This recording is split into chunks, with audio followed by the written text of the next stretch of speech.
So what is an asylum seeker and what benefits do they actually get arriving in the UK? An asylum seeker is a person who's applied to be recognised as a refugee under the United Nations Refugee Convention. You have to have fled your country because you're being persecuted because of your race, religion, nationality, social group, gender, sexuality or political opinion. And you can't live safely in any part of your own country because of this persecution. You don't have to claim asylum in the first country you flee to.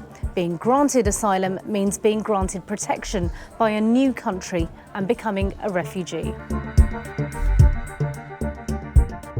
To claim asylum in the UK, a person must be in the UK and unable to go back to their own country because of fear of persecution. You can't apply for asylum from outside the UK, and there's no visa that allows people to travel to the UK to claim asylum. Well, that means that if you can't get a visa for other purposes like tourism or study, there aren't many safe routes to get here if you are being persecuted.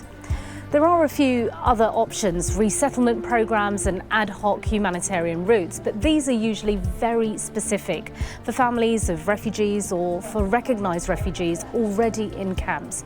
Under these schemes, Britain offered sanctuary to some Ukrainians, Afghans and Syrians.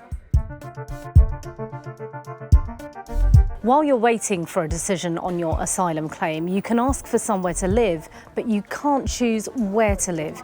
You can also get a cash allowance of £49.18 for food, clothing and toiletries per week. If the accommodation given to you provides meals, that allowance goes down to £8.86 per week.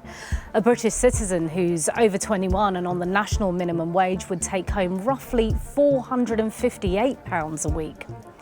Asylum seekers are also generally banned from working in the UK. They can apply for permission to work if they've been waiting for a year for a decision and aren't responsible for the delay. But this is only to do jobs on the government's immigration salary list.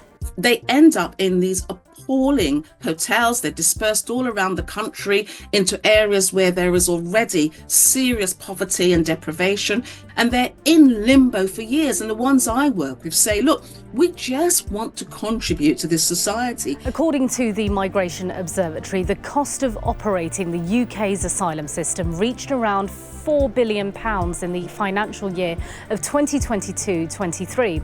In the same year, the government spent around £211 billion on health, £55 billion on defence, £105 billion on education and £141 billion on pensions. The cost of the asylum seeker system is also partly higher because of the backlog in processing applications. 83,000 claims were waiting for an initial decision as of April this year. People who are granted asylum have permission to stay in the UK for a minimum of 5 years. They can work with no restrictions, which means they pay tax and can claim benefits. After 5 years, they can apply to settle in the UK.